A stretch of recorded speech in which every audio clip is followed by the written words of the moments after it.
Now, more and more men are waking up. They don't want to be simps to the very end of their life. They're waking up to this system that's exploiting them. And in this video, we're going to get the perspective of two different men, a white American and a black American, someone called Keith Carpenter, and also someone called Martel Metelius. So just to give a bit of background to them, this white guy here on your screen, he's going to go through a PowerPoint slide. He worked in real estate sales, and I think he still does do that, and he does some kind of fitness coaching.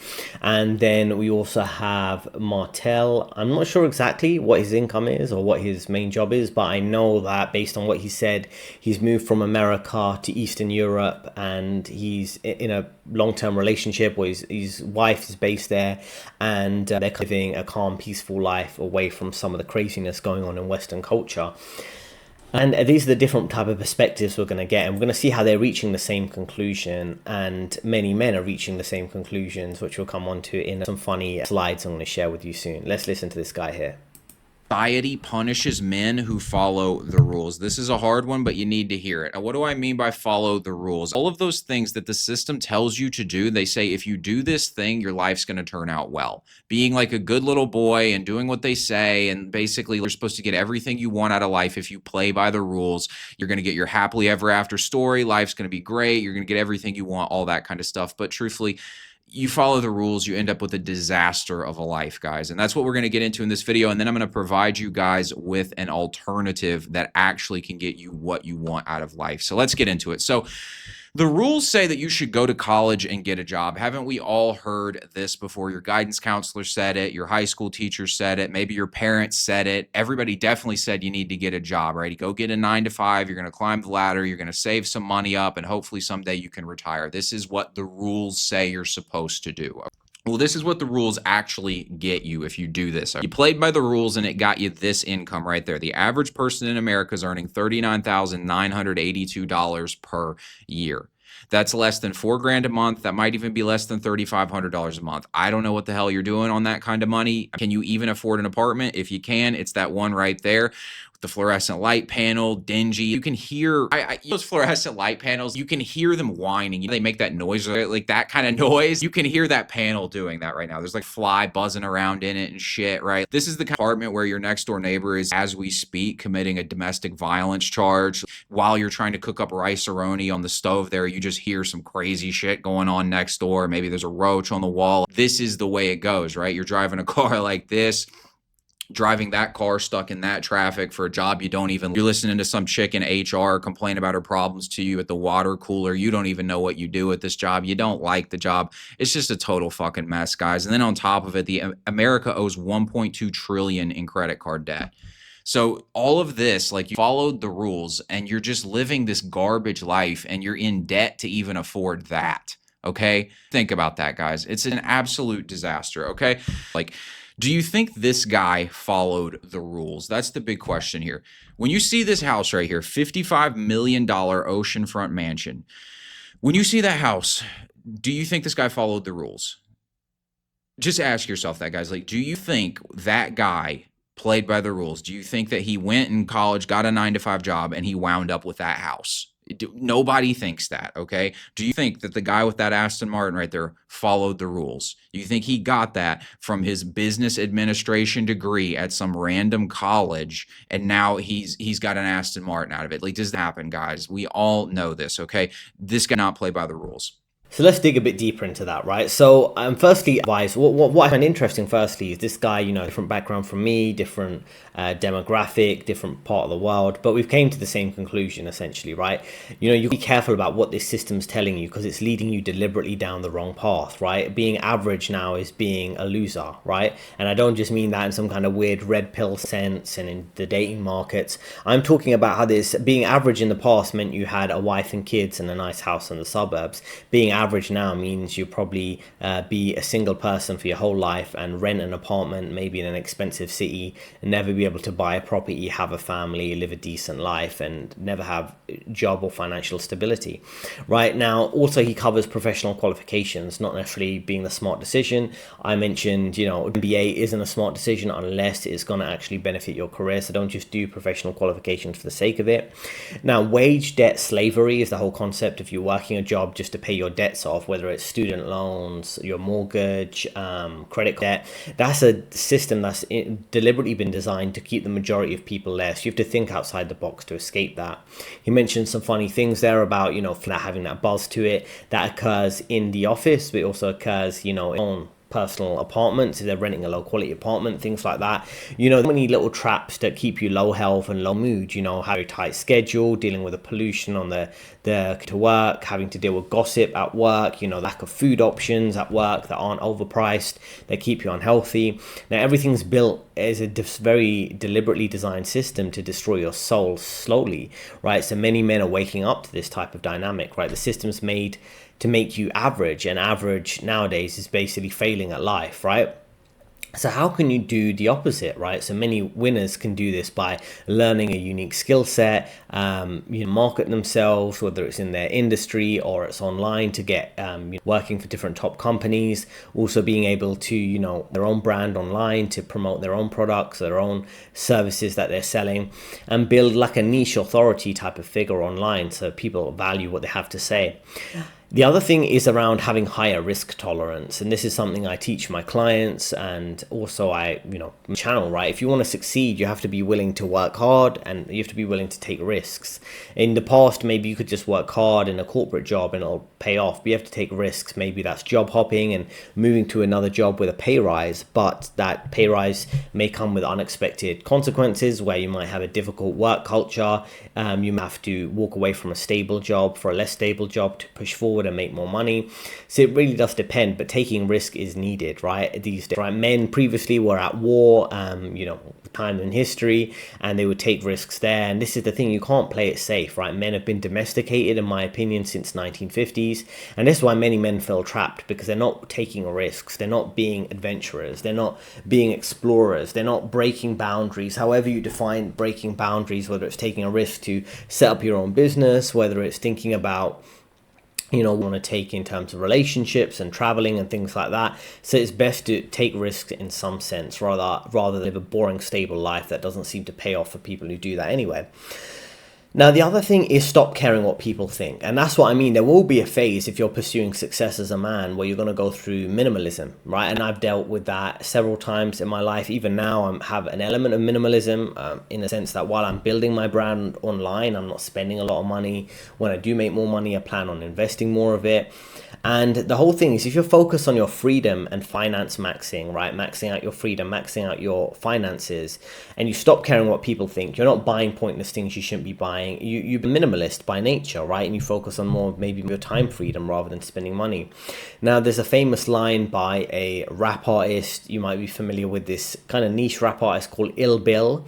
And he says in a song called Society's Brainwashed, he says, society celebrates the dead troublemakers and alive conformist. And he shows in the background Malcolm X versus Lil Wayne, for example, where he's saying, well, the alive conformist, the guy who's on those prescriptions that Lil Wayne was drinking, cough syrup, smoking, drinking, and things like that, and promoting a kind of head lifestyle, that's what's promoted as normal. It's a conformist lifestyle. They're not actually rebels. They're just promoting what the system wants you to promote. On the other hand, you have someone like Malcolm X, right? Malcolm X, who, a threat to the establishment, but society doesn't mind celebrating him to a certain extent now because he's no longer here, right? But if Malcolm X was here and posing the threat to the establishment that he did in the past, then maybe he would be celebrated, right? What would be celebrated would be someone like Elaine is promoting excessive substance use, things like that. So this is what ends up happening, right? If you focused on not being a simp in society, not being a corporate simp to a corporation, and you don't want to be turned into an obedient pet for a corporation in a relationship, things like that, and you want to ditch the kind of script. It's like you weaponize your skills, you want to live on your own terms, and these are the type of things I teach throughout my career coaching, right? So there's a link in description if you want to get started with that, and securing more power, pay, and freedom to explain it to essentially escape the status quo and the game they've set up for you that's quite rigged. So let's listen to more from Martel and his perspective. And the answer is no. Men are not lonely. Men are just opting out of the game. They're opting out of playing the game that everybody designed for them to lose in. That's why. You might feel like, well, man, maybe I am lonely. Maybe this and that. No, you're not lonely, bro. You're not. You're just tired of playing the game because the game was rigged against you to begin with. Everything you do is rigged against you. You talk to women, their standards go up. Now a woman that's a 5 or a 3 can expect to talk to a man who's a 10 because of social media, because she can make herself seem some type of way. The game is rigged for women to a certain extent. Let's be honest here, right? And I'm very when it comes to things. I don't have radical views around stuff like this. I make it very, but I analyze this and it's true. We don't necessarily have an advantage. The only advantage we have is not playing the game. That's the only advantage we have as men. Everything else, when we enter that game, we're on the hardest level. And yes, there are some men who know how to play that game. Fortunately, I knew how to play the game. But there's a lot of men who don't know how to play the game and they don't even want to participate. And sometimes it's better not to participate and create your own game. And what is the game of men at this point in time? How can I beat myself? See, it's funny because even though I understood how to play the game that they had, I opted to play my own game. I opted to fight against myself, not even fight against myself, but compete against myself in the gym, compete against myself in business. All right, bro, how many sales are you gonna get today? How many sales are you gonna get tomorrow? Can you beat your last record yesterday? All right, that's what it was. But again, a lot of women are saying men are lonely now. The red flag started to come up when I started seeing women say, well, men are super lonely. And I was like, wait, why are y'all saying that? Why are y'all saying men are lonely? We're not really lonely. We just are tired of the bullshit. And it's not just with women. It's also with our other male people, our other male species. We don't even want to interact with other males sometimes because all you see is just fakeness everywhere. I remember, man, I checked out at a certain point in time. I believe this was like when I was 25. I was like around, I just checked out. I was in a relationship. I checked the fuck out. Because like one, getting drained in this relationship, not even in the good way, in the bad way. I'm providing everything. I'm getting nothing in return. I literally feel like I got a roommate that I got to pay for. I'm not doing this shit. So I started checking out. I just didn't give a fuck anymore. Funny enough, that actually worked. When people see that you're not playing the same game that they are, and you're playing your own game, they start to get interested in the game that you're playing. So what does he mean here by dealing with like a game? And I've covered this in previous videos. Here we go. The social contract is broken. This is a meme that went viral. It's called a social contract meme. And people have made it for each and every country. And essentially, you have the way the meme works is you have the flag of the country. Here it's America. Then you have the man who's working, which is in the center here, James, 30 years old. Let me zoom in a bit for you. Let's get this all zoomed in. Now the man will be in the center, whoever that man is. Here we have an American white guy, but it could be Mexico, for example, and we'll have a Mexican guy in the middle. And essentially he's working hard, but his life isn't improving. And this essentially is showing he's paying a lot of money in taxes, and a lot of the culture is based around benefiting other demographics. And I hope no one takes it personally. This is a bit stereotypical, but it is what it is. So he's saying, okay, well, he's working hard and his tax money is going to support the conflict in the Middle East, right? It's supporting, people on government welfare. And it's supporting illegal migrants. It's supporting them and housing. It's supporting all types of US aid, left-wing propaganda in third world countries. He's to pay for the pensions in the Phil and Deborah, who's 70 years old and getting Medicare. They're getting healthcare and things like that. Who are having a good life, and the old boomers are going on a caravan trip to like Mexico and going on cruise ships and things like that. And then working hard, and his life is basically suffering. So this is the game that many men are opting out of. Let me see. There we go. So that's what he's talking about. Men are opting out of that. But also, let's dig a bit deeper into that. So society kind of wants you to be a loser or play that social status game endlessly. Now, it could be competing with other men, who has the highest salary, who has the better job title. And I remember working at many jobs where people would define themselves completely by their job title, or what other money people could be making in their job title and their particular role, and how to be one step ahead of everyone else in terms of maybe the clothes they buy, the lifestyle they live. And what's funny is when it extended beyond, just money, and it extended to virtue signaling. Oh, I'm the biggest supporter of BLM. I'm the biggest supporter of the rainbow flag community, and I have the most left-wing opinion, going on skiing trips with the other co-workers because that's the thing to do in the finance industry, for example, or I'm going to to help this community that's disadvantaged, and I support the climate agenda more than you do because I'm not eating meat and I'm going vegan, and all this type of nonsense, right?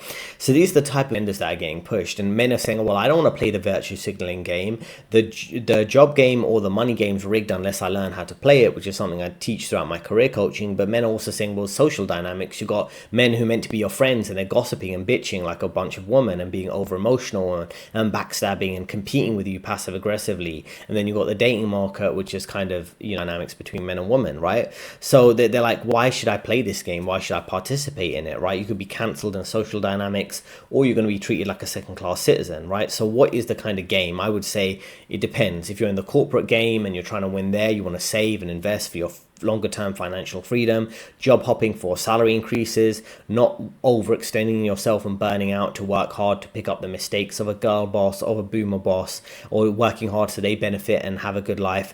In some, when it comes to escaping the marriage game, it could be dating abroad, being a passport bro, dating where you're treated best, living life on hard mode while women get to live life on easy mode, right? And I've in a slide here.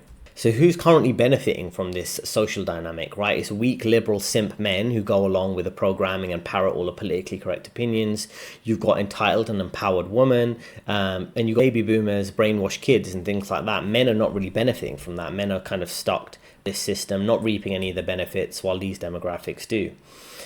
So if we continue down that line, right, so men are working hard, they're living life on hard mode, they're not getting the benefits from this society, and there's an issue, as critical as I am of other demographics in terms of the baby boomers or the girl boss stereotype, is many men are holding each other down with negative comments on each other, right, or passive aggressive competition, right? Every man is meant to be competing with each other, which is a bit ridiculous. And there's a phrase out there that's quite important. It's like, is someone speaking life into you or speaking death into you, right?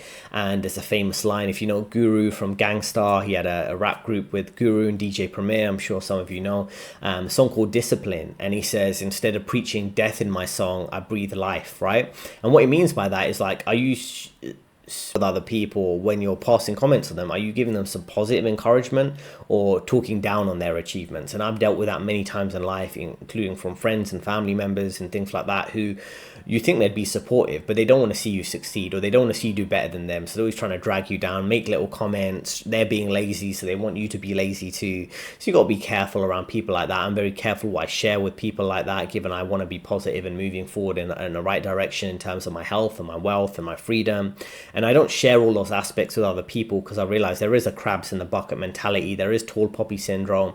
They don't want to see you doing too well compared to them. So men are being like, oh, okay, I'm going to keep it, even though I want to share my success and my the fruits I label with others, but I know they're going to end up hating. Even if I'm helping them, they're going to end up hating me, or feeling like, oh, I'm doing better than them, so I've got to talk down on them. You learn this lesson the hard way time and time again as a man. So you realize, oh, I'm just going to say less to them. Oh, I made an extra money on my investment, I just won't share it with anyone. I won't tell anyone, not because I want to be selfish, but I have to protect myself, right? If you're in a relationship and it's not working out, you're not getting what you want out of it, why are you participating in it? It's the same thing with men dropping out of society or the workforce. They're like, I'm not part of this, hold on, why would I keep doing this? So what is your game? If we know we're dropping out of the game and the systems game, what is your game?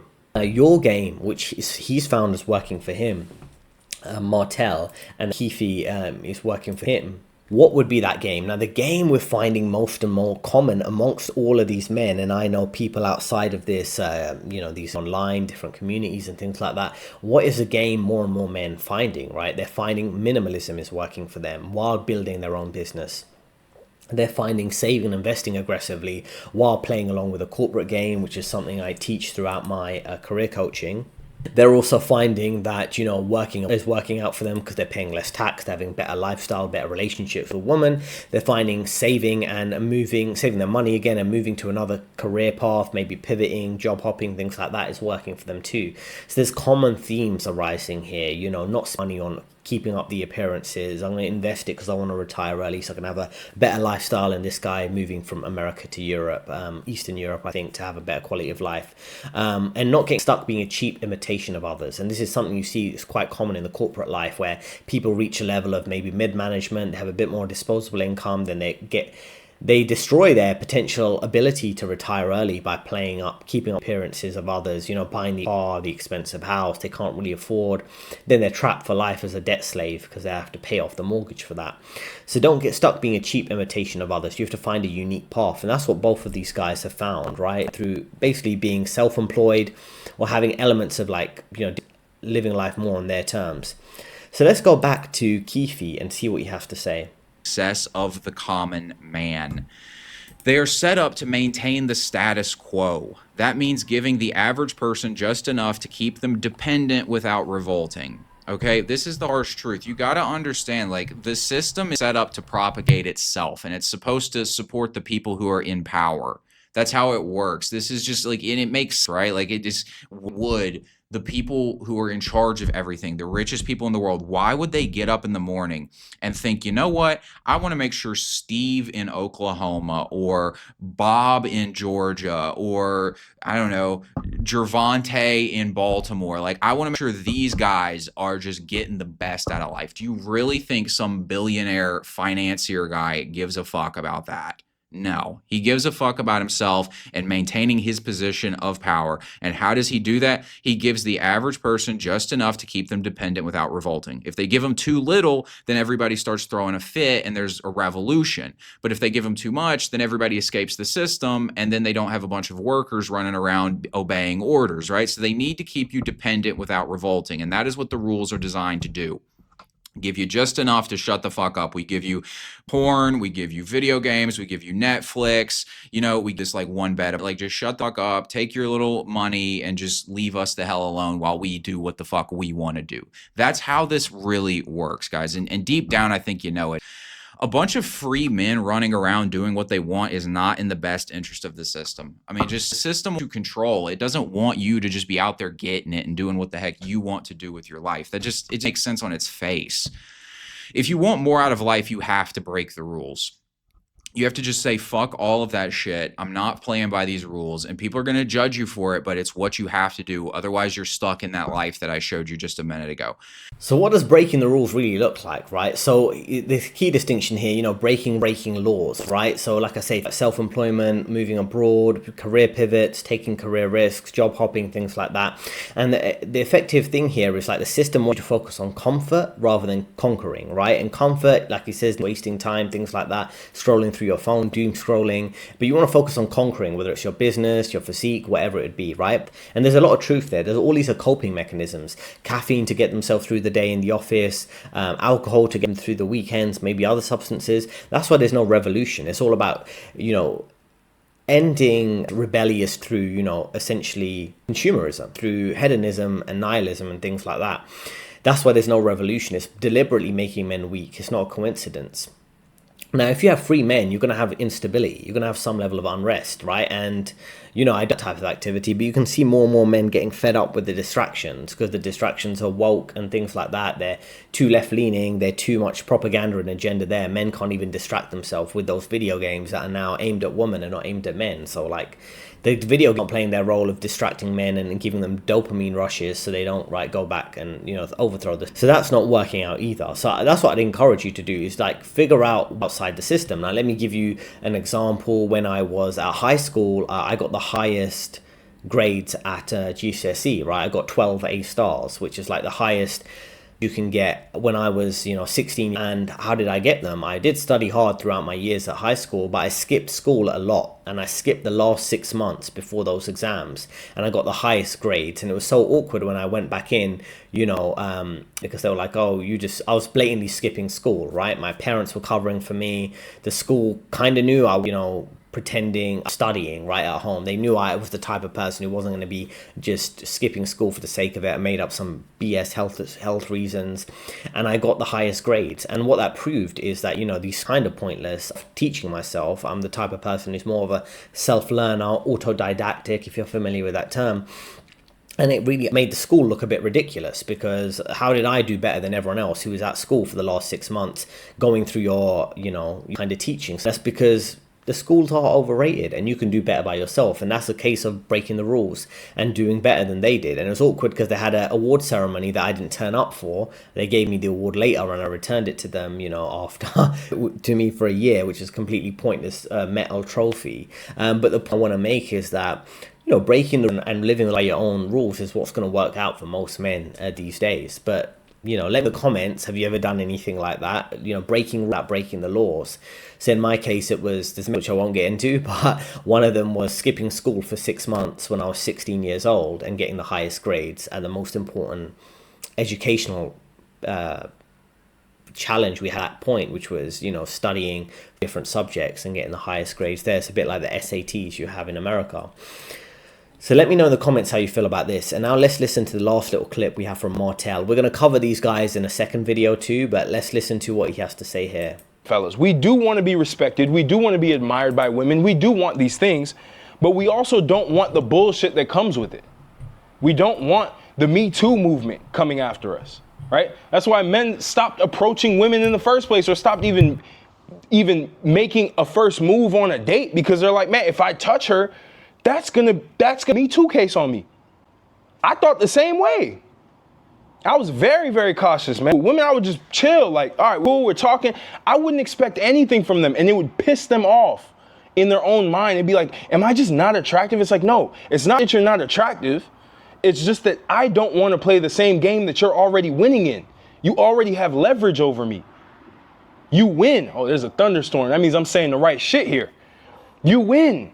You win. Keep it. Keep to yourself. Go be lonely and live alone for the rest of your life. Because as men, they get tired of that shit. We get tired of playing games and shit. We get tired of we do want to be admired by women. So just wanted to go back to like something at the start here where he said, men were admired by women, they want to be respected. And there's a famous phrase out there that, men respected and women want to be desired. And I think that is an equal parallel there between the different genders there, right? And I think men are feeling a lot of disrespect from society in the way it works. And a lot of men have been patient and polite with it, thinking, oh, things will change, the tide will change. And maybe it will over the next few months and years. We've seen a bit of a pushback against DEI and feminism and things like that, but I still think it's far gone to really walk it back. It's really, you're going to see men dropping out of society instead of like, oh, I'll go playing by the same old rules that don't benefit me, because men are running out of time in their life too, right? It's many men in their 20s are like, well, where am I going to be in my 70s at this rate? Men in their 30s like, oh, where am I going to be in my 40s? Like, what's going on? There's no real progress going on. I'm just a hamster on a wheel. So many men are waking up to this type of dynamic, right? And the whole point is, if men aren't going to get respect from society, then what you see them developing more and more is self-respect, right? And I mentioned in a recent video coming out in maybe the last few days or next few days, you'll see it, where I talk about dealing with a layoff, right? And it's about how I say self-respect is priceless. And I realized in that layoff scenario, dealing with certain difficult managers who just, bad people with really like, they were that type of demographic I mentioned before. These guys, right? You see these guys, that the type of self-righteous, I'm a fake nice guy, I'm a shit lib, I'm a soy boy, bug man, whatever you want to call these guys. I have all the right opinions, you can trust me. And I knew he was a bullshit artist, right? He was the head of the department, or C-level executive at the time.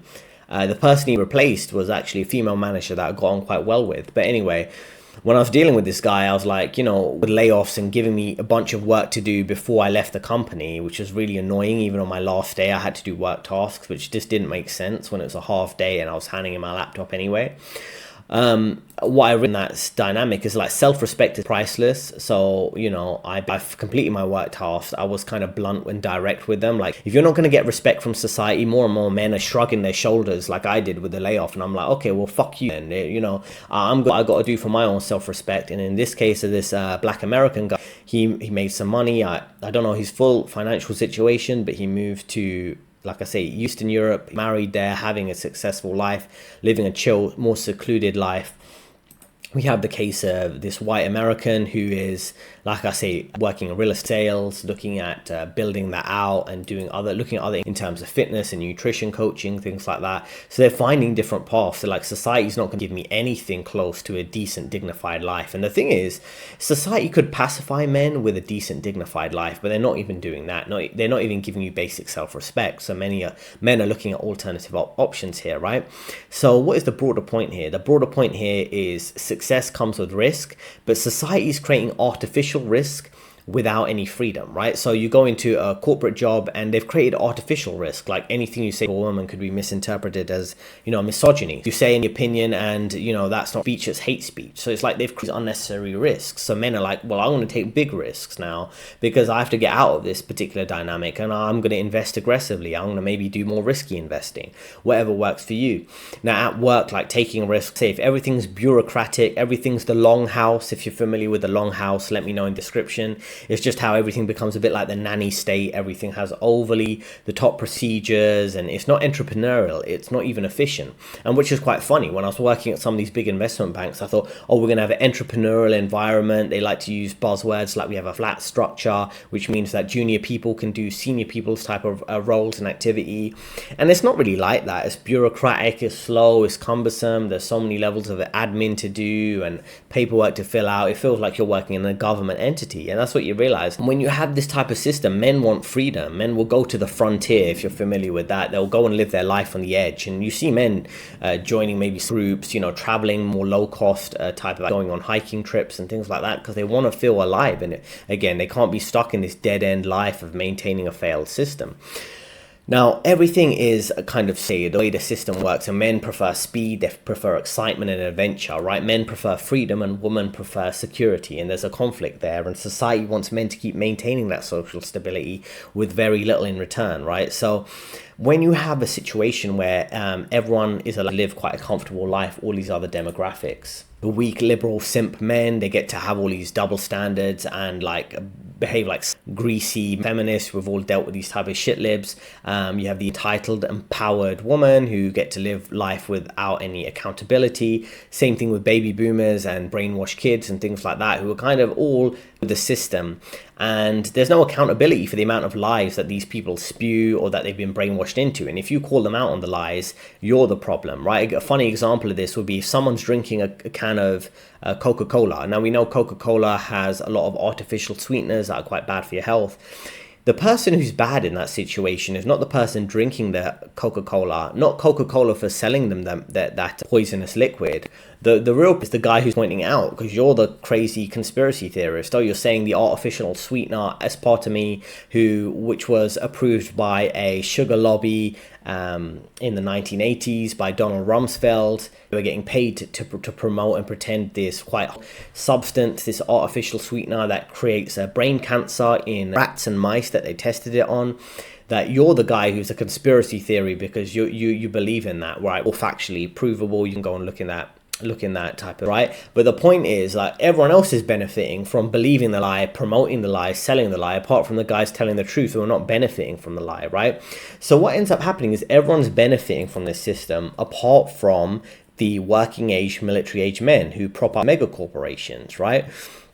And in the end, you have all these mega corporations and civilization that was built by these men. They're like, okay, well, I'm not getting anything from this society. Why did I build it? And then there's another popular meme out there where it talks about the men who were fighting in World War II on the side of the British or the Allies against the Germans, for example.